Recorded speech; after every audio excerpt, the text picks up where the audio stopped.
Shalom, el Eterno les bendiga en el nombre poderoso de Yeshua, el Mesías.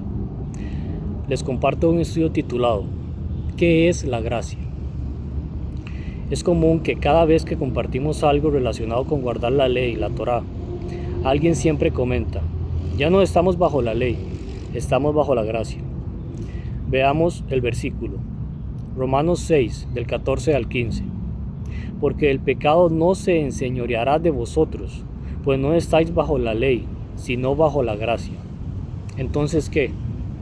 ¿Pequemos? Pues no estamos bajo la ley, sino bajo la gracia. De ninguna manera.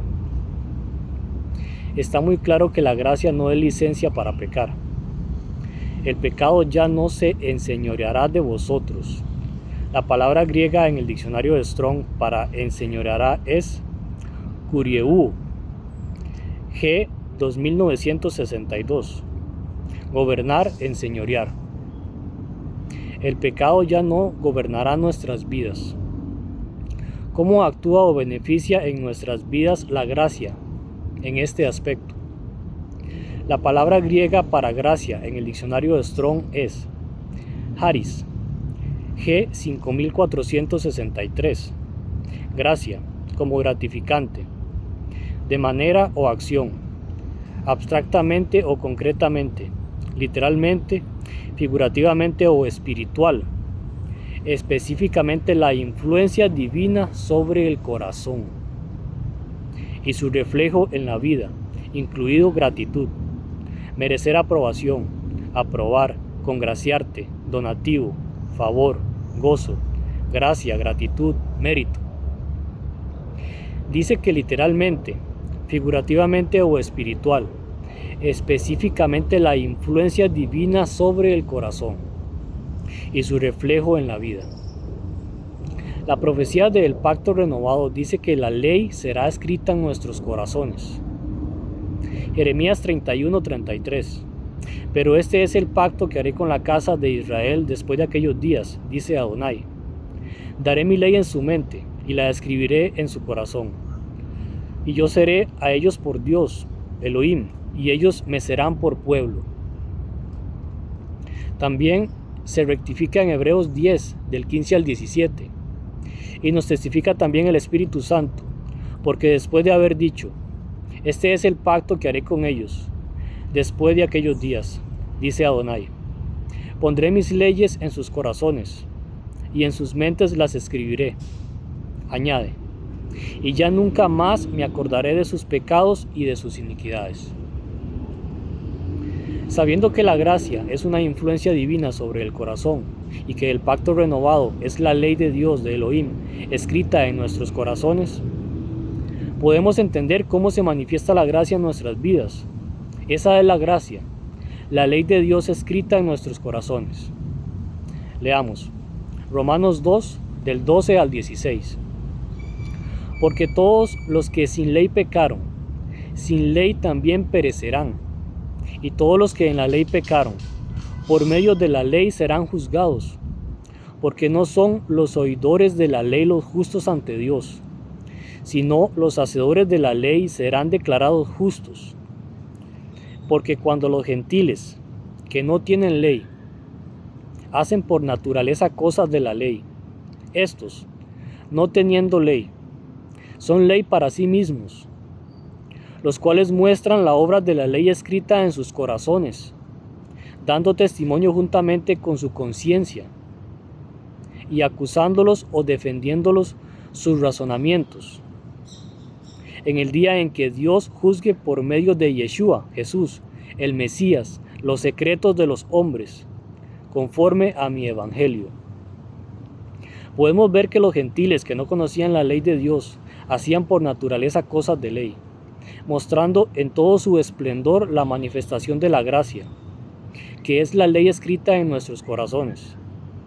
Cuando la ley de Dios se empieza a escribir en nuestros corazones, sentimos una sed de obedecer y aprender su palabra. Esa sed de obediencia es la manifestación de la gracia, la ley escrita en nuestros corazones, el pacto renovado. Muchos ya vivimos eso y entendemos la manifestación de la gracia. Muchos creen que Pablo habló en contra de la ley de Dios. Eso es lo que se ha enseñado por muchos años en las iglesias de fe cristiana. El apóstol Pablo respetaba la ley. Se puede escudriñar y notar que el mismo Pablo le recomendó a Timoteo que se circuncidara. Hechos 16, del 1 al 3. Léelo. También en otra ocasión fue a Jerusalén e hizo un voto de purificación para demostrar a los judíos que no estaba apostatando de la ley de Dios. Hechos 21, del 20 al 24, y también el versículo 26. Búscalo. Ahora es cuestión de pensar un poco. No está para nada difícil. Alguien que no predica la ley de Dios jamás se somete a la misma. Si Pablo dijo que no se debe de guardar la ley, ¿por qué hizo esas cosas? Es claro que él apoya el guardar la ley, la Torá. La respuesta es sencilla.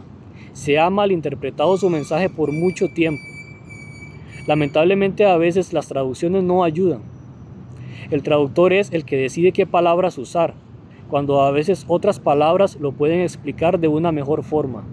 Eso lo podemos ver en diferentes versiones bíblicas. Verán que no muchas coinciden. En la escritura, de lo que conocemos como el Nuevo Testamento, se mencionan dos tipos de ley. Y lamentablemente para las dos usan la misma palabra. Es ahí en donde está la confusión. Una es ley oral o tradición de ancianos, mandamientos de hombres. Y por supuesto, la ley de Dios, la Torá.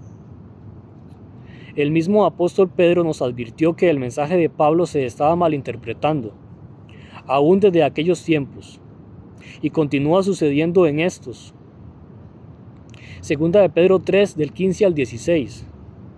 Y considerad la paciencia de nuestro Señor como salvación, como también nuestro amado hermano Pablo os escribió, según la sabiduría que le fue dada, como también habla de esto en todas las epístolas, en las cuales hay algunas cosas difíciles de entender, que los indoctos e inconstantes tuercen, como también las otras escrituras, para su propia perdición.